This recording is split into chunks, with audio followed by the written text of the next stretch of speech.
rata-rata kelapa-kelapa dari Kepulauan Nias itu sudah diekspor, tapi dia lewat Tanjung Balai dulu, baru Tanjung Balai kirim keluar.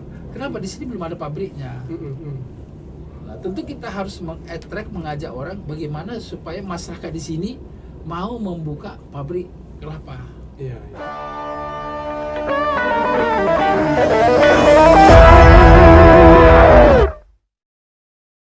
Mediator. Selamat siang kembali pada family Rizwan Podcast, Rizwan Mediator dimanapun berada. Kami kembali hadir dalam tema yang berbeda. Kepulauan Nias terdiri dari 4 kabupaten dan 1 kota. 4 kabupaten, Nias, Nias Selatan, Nias Utara, dan Nias Barat, masih menyandang daerah tertinggal sesuai Perpres nomor 63 tahun 2020 tentang penetapan daerah tertinggal. Dibutuhkan intervensi pemerintah pusat secara lebih membenahi Kepulauan Nias. Juga perhatian para lembaga sosial, tokoh, serta pihak-pihak berkompeten. Salah seorang tokoh Sumatera Utara, Bapak Dr. Perlindungan Purba SHMM, kerap meluangkan waktu dan tenaga untuk Pulau Nias. Mari kita sharing dengan beliau terkait kendala-kendala yang mendera serta gagasan-gagasannya dalam merangsang dan memajukan sisi perekonomian. Selamat siang, Pak. Siang. Kita kembali hadir di ruang podcast kita. Langsung saja, Pak, pada topiknya. Apa latar belakang Bapak peduli kepada Kepulauan Nias? Ya, jadi Kepulauan Nias ini adalah, kalau menurut saya, pulau yang sangat indah, sangat potensial, dan pulau harapan. Berketepatan saya pernah menjadi anggota DPD RI tahun 2004 sampai 2019. Walaupun di Pulau Nias ini 3 kali pemilu saya nggak pernah juara 1, kalah aja di sini. Tetapi yang mau saya katakan bukan persoalan menang kalah. Perhatian saya melihat prospek daripada Kepulauan Nias luar biasa. Kenapa? Pertama, orang Nias itu pekerja keras, baik laki maupun perempuan. Yang kedua, indah sekali pulaunya ini. Ya. Yang ketiga, kalaupun tanahnya agak sedikit ada pergeseran sana sini, justru inilah kesempatan kita membuktikan bahwa walaupun ada bencana, kita mampu mengatasinya. Ini mungkin karunia Tuhan juga. Dan keempat, luar biasa potensinya di sini. Yaitu pertama, lautnya.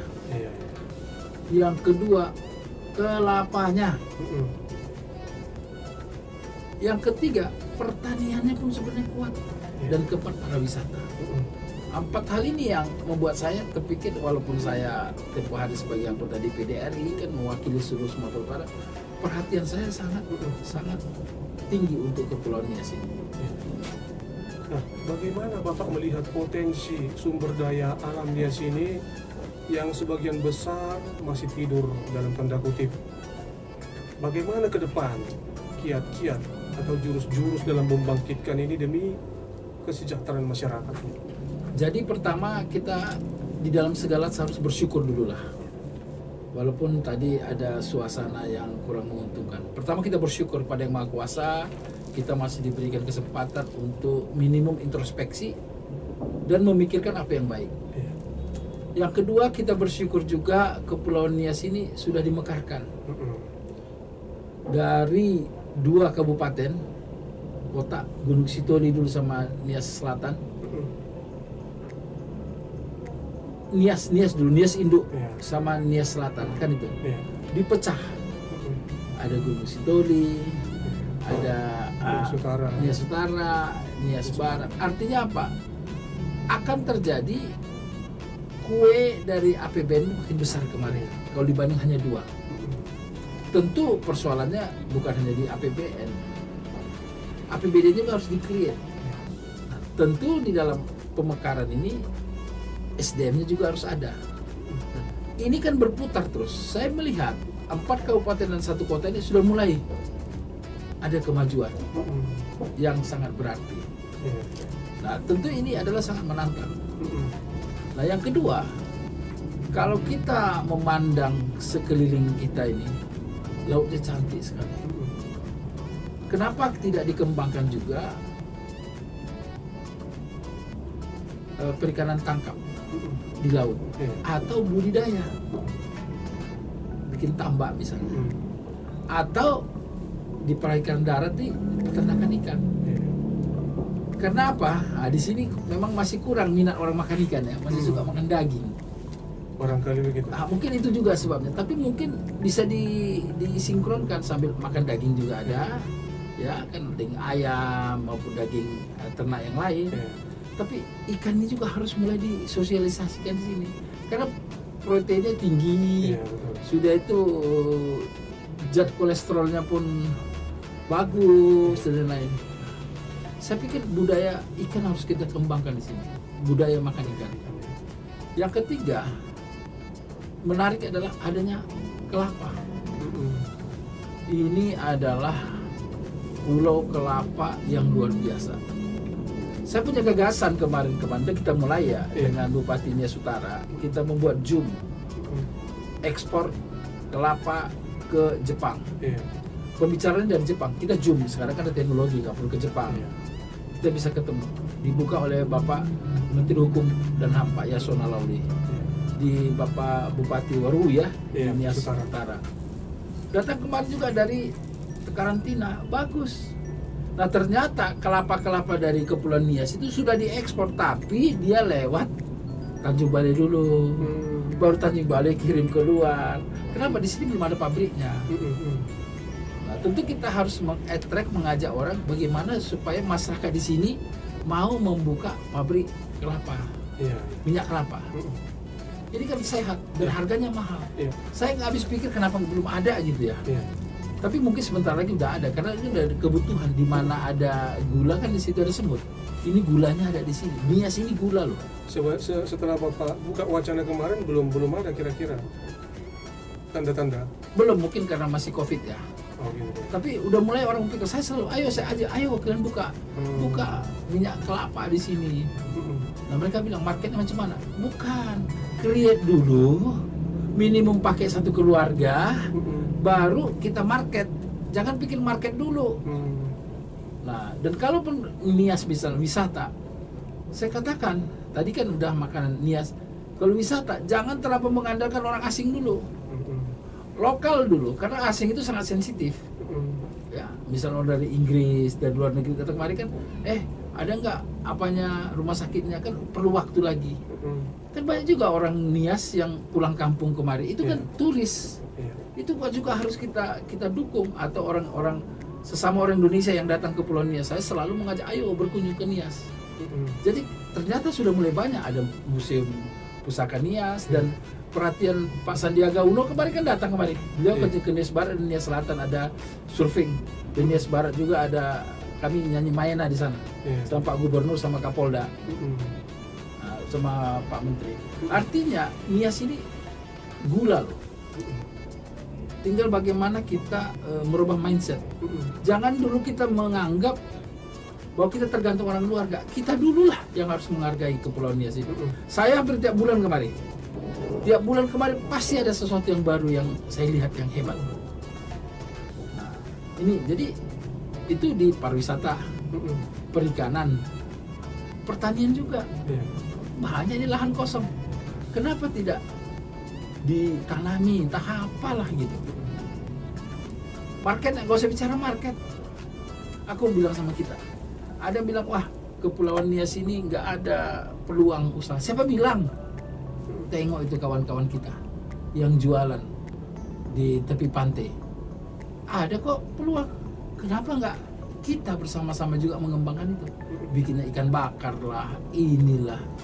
Nah sekarang kan tinggal, wah, harus terbuka gitu. Kan Nias ini nggak tertutup, terbuka. Berarti kan di sini ada potensi. Jadi nggak betul mengatakan bahwa perputaran uang nggak sih? Besar Pak di sini. Kita lihat ada berapa bank di sini. Itulah ciri khasnya. Kalau banyak bank itu berarti ada perputaran uang. Kalau nggak ada bank, itulah. Walaupun sekarang kan nggak perlu ke bank lagi kan, bisa. Nah, kita sepakat itu Pak, bahwa Pulau Nias ini melimpah sumber daya alam, laut, ikan, pariwisata juga. Nah, yang kita lihat saat ini sepertinya eksplorasinya masih di tahap-tahap level biasa ya. Kira-kira apa tindakan konkret para kepala daerah di Pulau Nias untuk membangkitkan secara bagus ini, Pak? Masalah di Kepulauan Nias ini infrastruktur jalan, jembatan, listrik, air. Ini kayaknya yang mendasar nih. Nah, dengan kehadiran Pak Jokowi mudah-mudahan akan dicurahkan banyak APBN kemarin. Pemeliharaan penting. Yang kedua, listrik. Memang kemarin kami ke sana, kita ke sana itu mungkin hanya 70 desa lagi yang belum teraliri listrik. Jadi saya pikir listrik harus dihidupkan. Walaupun menurut data PLN kita udah lebih. Saya hadir pada Pak Jokowi datang beberapa tahun yang lalu, diresmikan listrik kita. Tapi itu kan listrik untuk yang skala besar. Memang kita ada lebih. Tapi bagaimana dengan listrik desa? Listrik desa kan beda. Yang di ujung memang apa boleh buat satu kampung mungkin hanya 10 rumah. Tapi kan kita harus mendukung itu. Jadi saya pikir pemerintah sebaiknya mengalokasikan dana untuk listrik desa. Listrik desa. Ya. Dengan demikian nanti akan ada upaya-upaya kreativitas. Misalnya lah, kalau nggak ada listrik, macam mana memain handphone? Bagaimana kita, orang kan nggak mau nonton TV, sekarang kan teknologi di sana. Nah, di bidang kelistrikan kita lihat Bapak sangat peduli terhadap Kepulauan Nias. Bahkan saya bisa menyaksikan itu ya di Kecamatan Onolalu kemarin yang di Nias Selatan, satu kecamatan kayaknya sudah pakai listrik dengan bantuan Bapak ya. Nah, yang terakhir ada di Nias Utara yang 70 desa. Itu apakah kira-kira ada penanganan dalam waktu dekat setelah Bapak berkomunikasi? Saya bukan gara-gara saya ini apalah, saya ini kan kayak mediator aja, sama seperti Rizwan Podcast ini kan. Saya hanya bilang, Pak tolong, ya walaupun waktu DPD tentu lebih berkuasa. Sekarang pun ternyata teman-teman PLN juga masih mau dengar walaupun saya nggak anggota DPD lagi. Artinya begini, kita harus memberikan pemahaman. PLN juga nggak bisa kerja kalau dananya nggak ada. Kemana kita minta? Kita minta kepada Menteri Keuangan. Nah, jadi kita nggak bisa selalu menyalahkan PLN. Dan kita pun nggak bisa selalu menyalahkan Menteri Keuangan. Kenapa? Karena dana pemerintah kan berkurang terus. Jadi, tapi kan kita harus kasih alasan-alasan argumen kenapa ini penting. Saya bilang Nias ini penting. Saya berharap dengan kehadiran Bapak Jokowi, saya yakin dia udah tahu ini semua. Jangan ada lagi desa yang masih gelap di Kepulauan Nias. Program nasional itu ya? Itulah program nasional. Nah, tapi memang ada masalahnya. Kadang-kadang masyarakat itu mau dibangun nggak mau ngasih tanah. Yang kedua ada pohon melintasi kabel nggak mau dipotong. Tapi kan sekarang para kepala daerah kan sudah mendukung, ada surat kok, saya berkali-kali datang, ada surat bahwa mereka mendukung program listrik desa. Jadi nggak alasan lagi, tinggal hanya komunikasi. Yang kedua sosialisasi. Kenapa? Karena kadang-kadang jalan yang bisa dilalui itu dipasang listrik adalah yang sudah ada bisa masuk roda 4-nya. Karena kan harus ditanggul tuh. 250 kilo mungkin tuh apanya itu kan semennya itu kan, tiang semen itu kan tiap 50 meter satu, jadi kalau 1 kilometer ada 40 kan. Nah, itu kan perlu, walaupun kenyataannya bahwa masyarakat ikut mengangkut loh. Jadi niatnya ada, tinggal mencuningkan aja. Jadi industri kecil di Kepulauan Nias betul sudah mulai semarak Pak ya. Nah, sekarang yang diharapkan kehadiran industri menengah ke atas di bisa mengangkat kehidupan masyarakat Kepulauan Nias. Sementara yang kita lihat, yang kita dengar saat ini, masih banyak pengusaha yang enggan ke Pulau Nias. Apakah juga Bapak sering mendengar itu dan apa penyebabnya? Dulu ya. Tetapi dengan kita jelaskan bahwa Kepulauan Nias ini adalah gula. Saya nggak ajak kawan-kawan datang kemari untuk investasi, nggak. Ayo datang ke Nias, kita makan ikan. Ayo datang ke Nias, kita lihat alamnya, itu saja. Kan sama aja, misalnya dulu ada suatu pabrik mengirim 2 salesnya ke Afrika. Satu dia lihat orang belum bersepatu, dia bilang, aduh bos, nggak laku sepatu kita sini. Karena ternyata satu pun nggak ada yang pakai sepatu. Tapi ada satu lagi, bos ini bagus peluang, karena belum ada sini. Nah, jadi saya mengajak teman-teman, udah mulai ya 1-2, bukan saya aja, banyak ya. Saya yakin banyak orang Nias yang ada di Jakarta dan di mana pasti mempromosikan ini. Dan saya tahu itu. Tapi apa yang saya bicarakan, apa yang saya buat. Nah, kita bersama-sama, ayo, saya udah mulai ajak kepada mereka. Dan saya pikir dulu dikatakan, kan ada yang mengatakan ini, Pulau Nias ini pulau buangan. Enggak, sekarang ini paling top. Tahu satu hari 8 kalau nggak salah pesawat dan penuh. Jadi di sini perputaran uang juga bagus. Dan alangkah bagusnya lagi kalau kita sama-sama mempromosikan Nias ini. Jangan hanya saya, tapi juga siapa aja lah.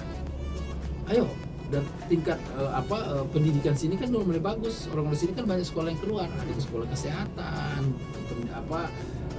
ekonomi, filsafat, guru, pemerintahan, TNI Polri kan banyak dari sini. Ini kan memperkuat menjadi Kepulauan Nias Incorporated. Jadi salah satu memang di Kepulauan Nias menjadi kendala adalah mungkin Bapak punya strategi untuk memasarkan komoditas Nias ke pasar regional, nasional maupun internasional. Jadi kalau bicara soal produk komoditi, udah ada sistemnya. Di mana aja ada penghasil, ada pengumpul atau pengirim, ada market. Nah, cuma di pengumpul ini bisa 2-3 sehingga harga bisa jadi mahal tapi murah, yang rugi petani kan gitu. Tetapi saya pikir begini, sekarang itu udah bisa diatasi kok dengan adanya koperasi. Jadi saya mendorong supaya masyarakat Nias ini ayo berbuat koperasi. Kan kalau kita lihat Undang-Undang 45 dulu ya, suku guru itu kan koperasi swasta maupun pemerintah dalam hal ini BUMN. Nah sekarang zamannya koperasi dan banyak fasilitas ke koperasi walaupun banyak orang kecewa. Kenapa? Karena ternyata banyak juga yang ecek-ecek koperasinya. Bikin kan sebenarnya koperasi itu kerjasama dengan modal bersama. Nggak boleh ecek-ecek lagi, atau ecek-ecek orang bilang nggak boleh hanya formalitas. Betul-betul bekerja. Dan saya senang di sini ada, saya lihat ini satu koperasi Oseda ya di Kepulauan Nias ini 14.000 orang perempuan semua. Kan sudah mulai bergerak. Nah inilah yang saya katakan, membangun Nias ini harus berkolaborasi, nggak bisa sendiri-sendiri lagi. Cukup panjang lapangan nih, sayang kalau kita nggak menyatukan semua kekuatan potensi yang ada. Jadi kalau dikatakan komoditas rendah, pertama kita harus bentuk koperasi dan diatur produksinya masing-masing. Yang kedua, pemerintah membantu pendanaan melalui koperasi. Kan kalau lembaga kan berat kan. Tapi jangan kayak dulu lagi lah. Ada apa namanya? Koperasi-koperasian, kredit macet. Akibatnya sekarang karena dia masuk di bank meminjam nggak bisa lagi. Nah ini tentu pemerintah harus mengatur kembali bagaimana mencari jalan keluar. Oke, utang tetap ada, tapi ini jangan diberhentikan untuk dapat kredit. Nah yang ketiga, saya pikir juga ini kan teknologi marketing tidak perlu normal-normal lagi. Kan sudah ada teknologi informasi, sudah ada Shopee, sudah ada Facebook, dan bisa jualan ke online sekarang. Nah ini juga harus diandal, tapi jangan lupa kualitas harus nomor 1, harus unik. Dan melihat koperasi yang benar-benar bagus juga bisa sharing juga ya, Ya. apa persyaratannya. Iya kan dampak itu kan pemerintah kan, makanya selalu pemerintah sekarang ini sangat fokus pada koperasi UKM. Satu menteri loh, dulu dirjen Mm-mm. atau direktur, sekarang udah satu menteri. Satu menteri. Kenapa? Ya karena kan kalau hanya BUMN kan yang punya pemegang sahamnya ke pemerintah. Mm-mm. Kalau swasta pemegang sahamnya perorangan atau 2-3 orang lah atau 4-5 orang. Tapi koperasi Mm-mm. pemegang sahamnya kan selama semua anggota koperasi. Mm-mm. Kan koperasi ada koperasi pinjam, ada koperasi perdagangan, koperasi macam-macam udah dibuka semua. Bahkan koperasi bisa untuk kontraktor. Dan ada peraturan presiden yang baru ya tahun 2022, Mm-mm. APBN, APBD harus 40% mempergunakan produk koperasi dan UMKM. Mm. Sebenarnya peluang sudah dibuka, tapi karena masih baru ya kita perlu sosialisasi lah. UKM juga harus mempersiapkan diri. Iya. Jadi tidak ada alasan sebenarnya. Artinya saat ini untuk mendukung komoditas juga perlu lebih banyak koperasi di Kepulauan Nias ya. Ya. Oh. Nah, saat ini Pak Presiden lagi datang ke Pulau Nias. Apa sebenarnya hal-hal yang perlu diperbaiki oleh Presiden di Pulau Nias? Begitu juga dengan 5 kepala daerah. Apa yang sebenarnya perlu diminta? Saya pada waktu beliau datang pertama kemarin, kalau nggak salah 5 tahun yang lalu ya, saya tahu dia ngomong apa. Dia bilang Nias ini akan maju kalau pariwisatanya hidup, perikanannya hidup, sama pertaniannya hidup. 3. Kurasa Pak Jokowi ngecek itu. Aku 5 tahun yang lalu lihat gini, sekarang gimana? Dan dia datang untuk melihat yang utama sebenarnya adalah infrastruktur, jalan lingkar Nias itu, jembatannya dan lain-lain. Karena memang dipahami kalau infrastruktur itulah sebagai yang utama dalam pembangunan. Kalau dia bikin sudah listrik di Nias ini lebih loh, kalau nggak salah 5 megawatt, tapi industrinya macam mana? Nah kita mengajak tadi kalau kamu tadi itu bagaimana jangan industri yang besar-besar dulu lah, kecil menengah aja di sini dulu, baru nanti akan ada industri besarnya. Alangkah bagusnya kalau kepala daerah ini masing-masing 4 kabupaten dan 1 kota ini membuat perencanaannya di mana zona industri UKM di RT RW-nya dibuka kepada publik. Ayo datang kemari, ayo jualan-jualan, mau investasi di sini nggak? Persyaratannya begini-begini. Oh pasti banyak orang datang. Tapi jangan izinnya sulit, nggak bisa lah. Nah, kalau itu udah terbuka, saya mau lihat di mana. Nah, ya ini. Dan dia kan ke Nias Utara hari ini sama Nias Barat kan. Nah, ini kan yang agak lebih dibanding sama yang lain kan, Nias Utara sama Nias Barat. Tapi kan bersyukur. Kemarin kan Pak Jokowi kan ke Gunung Stoli kan sama Nias Barat, Nias Indo kan. Kalau Nias Selatan kan udah sedemikian develop. Jadi sangat tepat tuh. Saya salut sama Presiden Jokowi yang memilih 2 kabupaten yang didatangi hari ini. Berarti beliau benar-benar teliti ya dalam kunjungannya ya. Wah, Pak Jokowi itu gak gampang itu datang dan gak gampang memutuskan dan berkata-kata pun gak gampang itu. Saya waktu beliau presiden pertama dilantik kemarin ya, beliau ke Sinabung saya ikut. Iya. Jadi itu lucu dulu. Waktu gunung meledak Sinabung, dia datang. Jadi udah diatur sama pemerintah daerah. Nomor 1, 2, 3 ini kunjungan, oke, dia dengar. Tiba-tiba sampai di bawah, Roba, saya mau ada di akhir. Wah, kacau lah semua.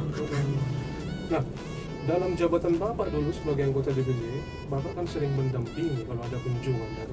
Bagaimana Bapak melihat beliau dalam memutuskan suatu pembangunan di sebuah daerah ini? Pak Jokowi ini orangnya, dia punya pengalaman sebagai wali kota, dia punya pengalaman sebagai gubernur, dan sekarang presiden. Dia tahu deh apa yang dirasakan para kepala daerah ini semua. Bagaimana berkomunikasi dengan menteri waktu dia wali kota. Ingat dulu dia bagaimana menggusur orang, tapi sampai puluhan kali pertemuan. Akhirnya petani pedagang itu mau pindah sendiri.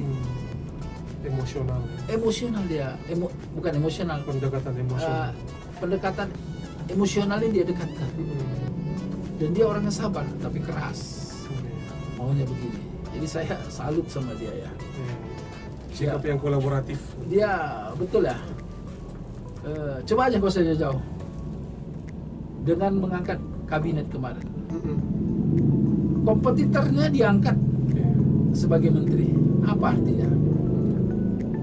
Artinya bersaing, oke, selesai bersaing kita bersatu sebagai Indonesia Incorporated. Jadi dia punya kenegarawanan. Dan jangan lupa loh, dia punya keinternsionalan dengan datang ke Ukraina, ke Rusia sebagai presidensi G20. Ini momentum benar-benar Pak Jokowi bisa memanfaatkan. Bayangkan dia datang bawa ibu loh. Kemampuan internasional ada juga. Yang kedua, dia dalam suasana perang berani. Yang ketiga, bukan ecek-ecek, dia bilang ini ada obat-obatan sedikit. Kan bagus itu. Dan dia ajak semua orang. Mudah-mudahan berhasil. Kan penuh dengan ketulusan. Nah, jadi saya sangat salut sama beliau. Statement penutup Bapak terhadap masyarakat Kepulauan Nias. Ya, dari saya, marilah kita selalu bersyukur pada Tuhan Yang Maha Kuasa. Kita punya Presiden Jokowi, Wakil Presiden Maruf Amin, para menteri, kita punya gubernur, punya wakil gubernur, punya bupati, wakil bupati, punya wali kota, wakil gubernur, punya pemimpin-pemimpin. Kita doakan mereka supaya di dalam memberikan kepemimpinannya bisa mensejahterakan masyarakat. Tapi tidak juga kalah penting peran aktif daripada masyarakat sendiri.